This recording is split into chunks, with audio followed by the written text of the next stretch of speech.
quiero agradecerles su presencia esta mañana aquí. El tema de hoy que nos trae es sobre las perspectivas de construcción para el 2015. Dado que últimamente han salido algunos datos basados en estadísticas nuestras que tienen diferencias entre ellos, pues el colegio quiere hoy especializar los datos que nosotros tenemos y que manejamos.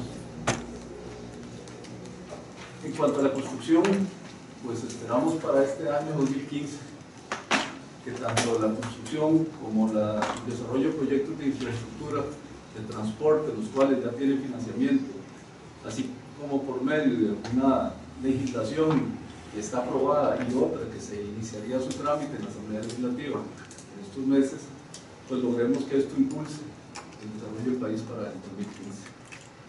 Para efectos del Colegio Federado, nuestros datos en cuanto al registro de responsabilidad profesional en el 2014 tenemos un aumento de un 8% comparado con el 2013 en cuanto a metros cuadrados de construcción. Y en cuanto a legislación, pues sí tenemos algunos proyectos que ya están caminando a nivel del país, ¿verdad?, la Asamblea Legislativa, y otros que se han presentado recientemente. Todo esto basado en datos que tenemos nosotros estadísticos en cuanto a proyectos que se han inscrito en el 2014 y la responsabilidad profesional que queda registrada con nosotros. El ingeniero Javier Chacón va a ampliar un poco más la información a nivel de cuadros y estadísticas. Muy buenos días. Como decía el ingeniero Campos, para poder dar una perspectiva y un pronóstico, si se quiere, lo más importante es empezar por conocer los resultados registrados para el año anterior, para el año 2014. Lo primero que tenemos que conversar es hacer una referencia anual a partir del año 2008, siendo el año 2008 el último año de lo que llamamos el boom de la construcción. Ustedes recordarán que a partir de más o menos noviembre del año 2008 es cuando se empezó a registrar esa caída importante que se ve registrada en el año 2009 con 5.26 millones de metros cuadrados. Podríamos decir que nos ha tomado, o nos ha ido tomando, más o menos unos 7 años para poder recuperar de esta caída y lo que representó en su momento. Y para el año 2014 registramos un total de 8.122.000 metros cuadrados. Aquí es importante aclarar, como decíamos anteriormente, que eso corresponde a los metros cuadrados tramitados para proyectos que se van a desarrollar. Los metros cuadrados, más o menos para ponerlo en perspectiva, andan alrededor de unos 250 trámites diarios, perdón, la cantidad de trámites que nosotros manejamos, hace un total de 2.500 registros, más o menos unos 36.000 al año, 36.000 a 40.000 al año, para un total, como ven ahí en pantalla, de 8.12 millones. Eso representa, como decía el señor presidente, un 8% más si lo comparamos contra el mismo periodo del año 2013. Para que podamos entender qué es lo que nosotros registramos, el Colegio Federado clasifica los proyectos con base en su tipo de obra. Pues como ven en pantalla, hay un tipo de obra que llamamos habitacional, que está sobre todo conformado por casas, apartamentos, vivienda de interés social. El tipo de obra comercial, que son locales comerciales, centros comerciales, oficinas, y así ustedes ven industrial, urbanístico, institucional y otros. Solo habitacional, comercial, industrial y urbanístico representa el 90% del total de metros cuadrados que se registran aquí ante el Colegio Federado. Con base en esa clasificación, si lo desagregamos y lo analizamos por año, vemos que en lo que corresponde a obra habitacional se da un crecimiento sostenido en promedio de unos 8 años, y si comparamos 2014 con 2013 representa un crecimiento de un 15%. De hecho, nosotros podríamos analizar y referenciar el comportamiento del sector de construcción con base en esa clasificación de tipo de obra habitacional. La línea marrón corresponde al tipo de obra comercial, que vemos que se mantiene relativamente estable, un pico importante en 2012 comparado con el año siguiente. Y tal vez importante señalar un decrecimiento, si se quiere, en el tipo de obra industrial. Esto representa un 17%. Sin embargo, el tipo de obra industrial del total corresponde a un 8%. O sea, en peso del total de metros cuadrados no es tan representativo como sí lo es la obra habitacional. Para verlo por provincias, y siempre es importante concentrar la atención en dónde están esos tipos de obras. En el caso del tipo de obra habitacional, vemos que la provincia de San José, Alajuela y Cartago, los marcamos ahí en negrita, tienen un registro más mayor, con respecto a las otras provincias. Importante ver las diferencias entre una provincia como San José y provincias como Limón, que en este tipo de obra son abismales y los vamos a contrastar con otros tipos de obra. Vamos a ir comparando y lo van a ir viendo por columnas contra los demás tipos de obra. En el caso de habitacional, comercial, vean que se repiten las mismas provincias. O sea, vamos a llegar a la conclusión, no es nada nuevo, pero sí se concentra este año, en que las provincias centrales son las que agrupan la mayor cantidad de metros cuadrados habitados. En el caso industrial, aquí en este caso la provincia de Alajuela es la que registra el mayor número de metros cuadrados. Y lo mismo en las provincias de San José y Cartago, con un rendimiento importante. En el caso urbanístico, aquí dirigimos la mirada a Limón, y esto es el peso, que significa la tramitación de la primera fase del proyecto de terminal de contenedores de Moín. Esto representa alrededor de 350.000 metros cuadrados. Por eso es que vemos un registro importante para Limón, que no lo veíamos en años anteriores. Y en el caso de otros, por otros entendemos algo industrial, institucional, sector salud y demás, pues también el mismo comportamiento en las provincias que decíamos anteriormente.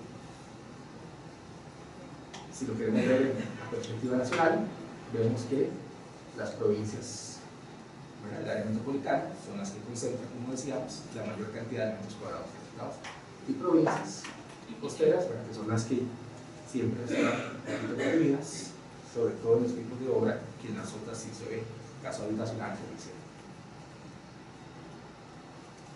Algo que queríamos hacer es concentrar los datos y dar un análisis mayor con respecto a cómo se comportan distintos cantones en atención al tipo de obra.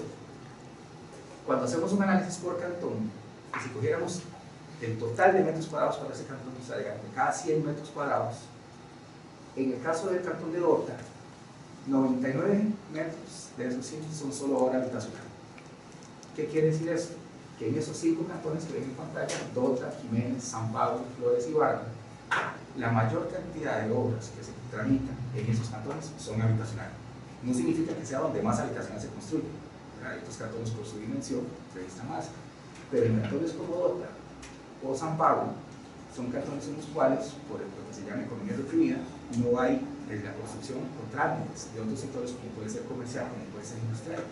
Se ha dicho en otras palabras, ahí solo se construyen casas, apartamentos, obras para vivir. Si hacemos el mismo análisis, por comercial, igual tomando los metros cuadrados de los cantones, vemos que un cantón como Escazú, de cada 100 metros cuadrados, 56 corresponden al tipo de obra comercial, y eso es fácilmente verificable cuando uno va por los cantones y ve que el mayor desarrollo es en locales comerciales, oficinas, etc. Esto es importante.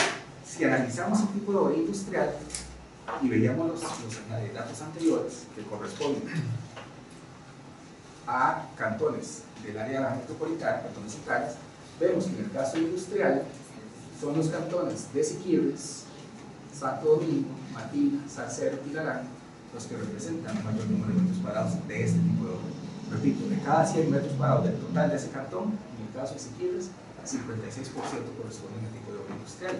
Esto es importante si vemos que ya va a iniciar el proyecto de construcción de la terminal de contenedores. Esto permitiría dinamizar aún más cantones en los cuales están pues, históricamente necesitados de obra industrial, comercial y no solo habitacional. ¿Qué podemos llegar a concluir y cuáles serían los pronósticos? Primero, se espera que en el año 2015 se lleguen a alcanzar los valores registrados para el año 2008.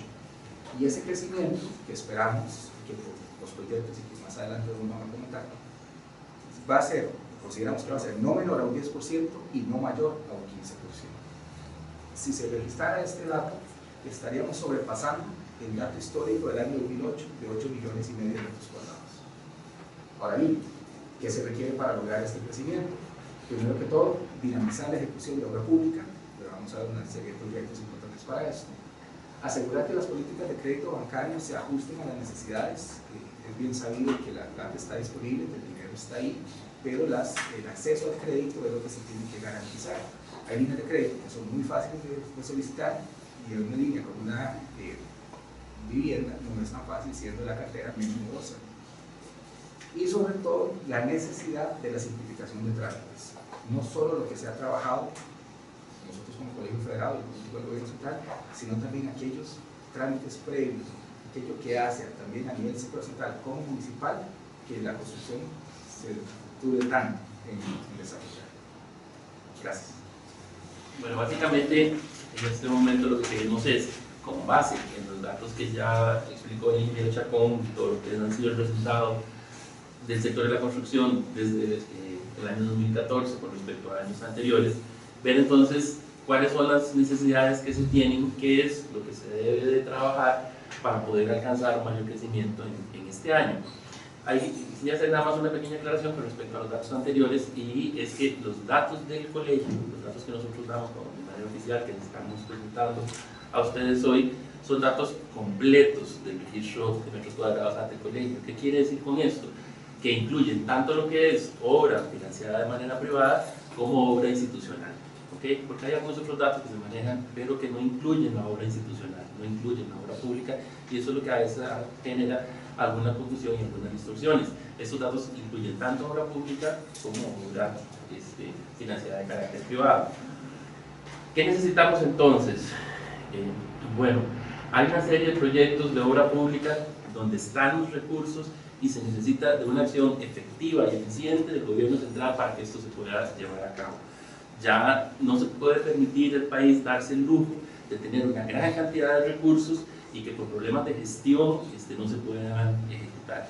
Hay que recordar que venimos de un año electoral, donde hubo un proceso incluso con una doble elección, una doble fecha para elección, porque hubo una segunda ronda y una entrada del gobierno que uno podría considerar un poco lenta, un nuevo gobierno, un cambio bastante fuerte a nivel gubernamental, y eso generó que la dinámica en el sector institucional haya tenido, digamos, un freno, un ritmo que no consideramos es el adecuado, pero ya eso pasó, ya han pasado 8 meses, ya las nuevas autoridades ya están debidamente trabajando, ya se han acomodado a sus puestos, y se hace absoluto y totalmente necesario que para este año eso se vea reflejado en acciones de gestión administrativa mucho más eficientes que la que hemos tenido hasta ahora.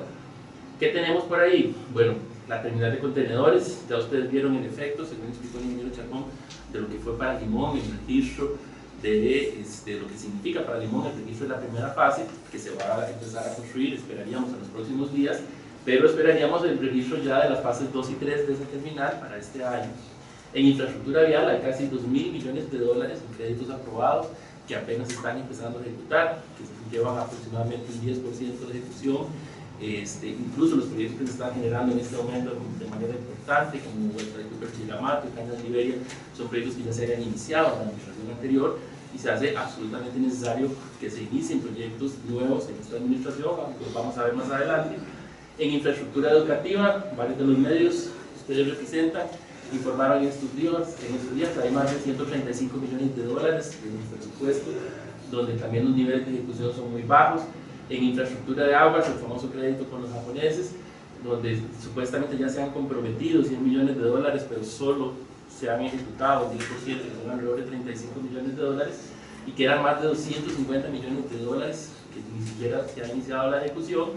Y en infraestructura de energía hay una serie de proyectos importantes que están trabajando tanto la compañía de Fuerza y Luz, como los que están ahí, San Buenaventura y Anonos, como el Instituto Costarricense de Electricidad, que también es de fundamental importancia que se den. Si nosotros sumáramos todos estos montos y viéramos la importancia y el efecto de estos proyectos, estaríamos hablando de más de $3.000 millones que se tienen a nivel de instituciones, que dinamizarían de manera muy importante el sector de la construcción, y que su ejecución ha venido siendo, no digamos lenta, sino lentísima. Se necesita necesariamente de una mejora muy significativa en los procesos de gestión del gobierno central para que esto realmente tenga un gran dinamismo. Eso significa trabajo para las empresas, para los profesionales, para todos los técnicos y gente que trabaja en el sector de la construcción, y además para todos los servicios asociados, y representa también un gran dinamismo para los sectores comercial, industrial, habitacional en todas y cada una de las provincias.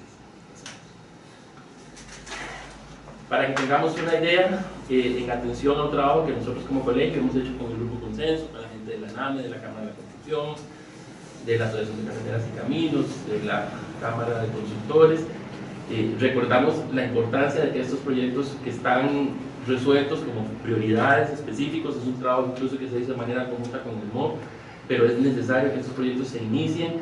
En prioridad 1 entramos a Don César Ramón, sigue siendo absolutamente prioritario. En este momento hay un proyecto en la Asamblea Legislativa que ya lleva 3 versiones, que se empieza a trazar, pero es prioridad 1 ampliar ese corredor.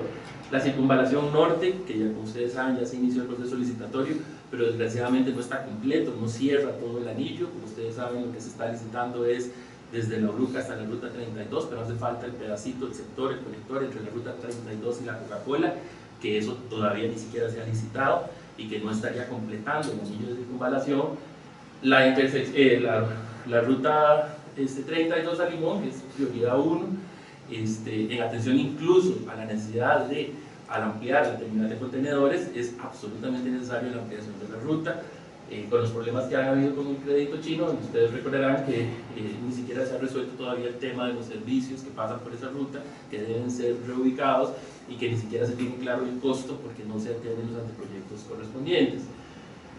A partir de la ampliación de Cañas a Ribella, entonces hay 2 proyectos que se hacen completamente necesarios, que es el que nosotros consideramos prioridad 1, que es el proyecto de Barranca Limonal, que es donde tenemos mayores condiciones de tráfico y donde tenemos una gran cantidad de vehículos de todo tipo, y obviamente el conectorcito que se hace entonces de Barranca a San Ramón, para darle toda la prioridad a esa ruta.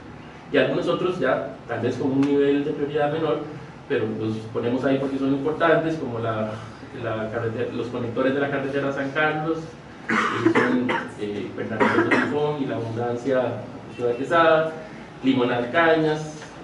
Para darle continuidad al trabajo que se está haciendo en Vuelta Cooper Chilamate, habría que ampliar el proyecto Santa Cecilia Muelle Vuelta Cooper para generar todo un corredor en el sector norte, y algunos proyectos urbanos como la ampliación de la rotonda Juan Pablo II y la intersección Pozuelo, Jardines del Recuerdo Heredia, y la concesión de la ruta 27, que ya como ustedes conocen en algunos sectores es absolutamente necesario ampliarlo. Además de los pasos elevados a la intersección de Guadalupe, La Bandera y Garantías Sociales, y algunas mejoras importantes en puentes, que ha sido un tema de preocupación del colegio desde hace muchísimos años, como el puente de Barranca, el puente de Chirripó, el puente sobre el Virilla, en ruta 32, y el puente de Boca Barranca en ruta 23. Todo eso con la idea de generar, y ahí lo pueden ver, un mapa de conectividad en la red vial principal nacional, que es lo que se pretende, no como se ha venido haciendo, que se hacen ampliaciones que no están conectadas una con la otra, sino generar una conectividad general, un concepto de conectividad en el país.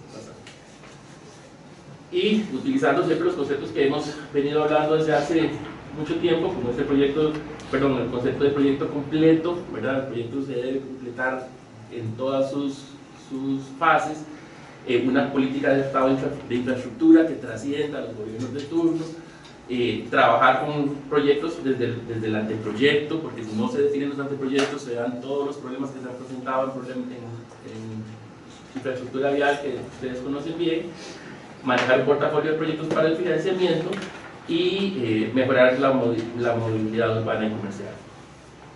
Para eso se necesitan algunos ajustes en normativa legal, y con esto vamos terminando, digamos, lo que es el concepto integral de las 3 cosas. Primero, que se deben implementar los cambios a la ley de expropiaciones, por dicha ya se aprobó en la Asamblea Legislativa los cambios. Hay necesariamente que modernizar la ley del CONAVI. El gobierno central ha hablado mucho de que lo va a hacer a través de una propuesta del Instituto Nacional de Infraestructura, pero esa propuesta todavía no se conoce, y en tanto no se conozca, pues nosotros ni siquiera entramos a valorarla. Lo que sí sabemos es la necesidad de reestructurar el CONAVI. Hay que modernizar el reglamento de construcciones, que ya ha sido incluso aprobado por el Colegio Federado de Ingenieros y de Arquitectos, una nueva versión de ese reglamento que en este momento está en conocimiento del INVU para darle el visto bueno correspondiente. y lo que hasta ahora ha sido el Instituto Geográfico Nacional, que ahora el ingeniero Campos se va a referir, convertirlo en un verdadero Instituto Geodésico Nacional para mejorar todo lo que es el asunto de los mapas y del manejo a nivel global. Y en materia de trámites, hemos mejorado muchísimo en el trámite institucional y en el trámite municipal por medio del sistema que el colegio desarrolló, que se llama el APC, pero falta todo el proceso del trámite previo, que es donde está en este momento la gran pega, lo que la gente llama la tramitomanía, que son todos los trámites previos que se deben conseguir antes de poder iniciar un proceso de trámite del proyecto de construcción. Desde ese punto de vista, tenemos entonces tres mejoras importantes, que ya no se va a referir a ellas y con eso terminamos, que es la implementación del sistema APT, que es manejar de manera electrónica todo lo que es el catastro de planos catastrados en el Registro Nacional, de manera electrónica, no como se ha hecho hasta ahora de manera física, una nueva versión más moderna del sistema APC, y al sistema APC se le adjunta un nuevo módulo que estamos esperando desarrollar de aquí a septiembre para los trámites previos que puedan ser muchísimo más rápidos conseguir para la gente. El ingeniero Campos entonces se referirá a la importancia del nuevo sistema para los reclamos de topografía. Muchas gracias. Sí, para el Colegio Federado y el Registro Nacional es importante la implementación del sistema de administración de proyectos de topografía. Con esto lograríamos el trámite digital de todos los planos de agrimensura, con lo cual agilizaríamos en mucho y mejoraríamos la calificación del país en el Doing Business del Banco Mundial.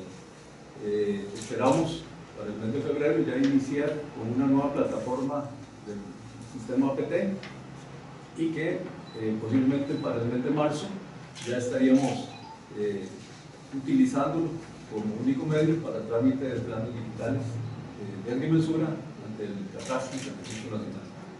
En cuanto a la versión del APC, se le han hecho mejoras, pero creemos que todavía podemos mejorar más. Y el proyecto del Instituto Geodésico Nacional es un proyecto que realizó el Colegio Federado en concordancia, en coordinación con el Ministerio de Justicia y con el Registro Nacional. En esta nueva ley del Instituto Geodésico, donde le estamos cambiando el nombre de Instituto Geográfico a Instituto Geodésico, queremos mejorar, queremos hacer una ley prácticamente nueva, porque la ley vigente del Instituto Geodésico es de 1945 y está totalmente obsoleta. Ya el proyecto está presentado en la Asamblea Legislativa y esperaríamos que en los próximos meses se le dé, concluya el trámite para poder implementar esta nueva ley del Instituto Geodésico Nacional, que vendría a mejorar en mucho la cartografía y la información geodésica del país. Muchas gracias a todos. Muchas gracias. Pasamos al periodo de preguntas. Buenos días. Yo quería consultarles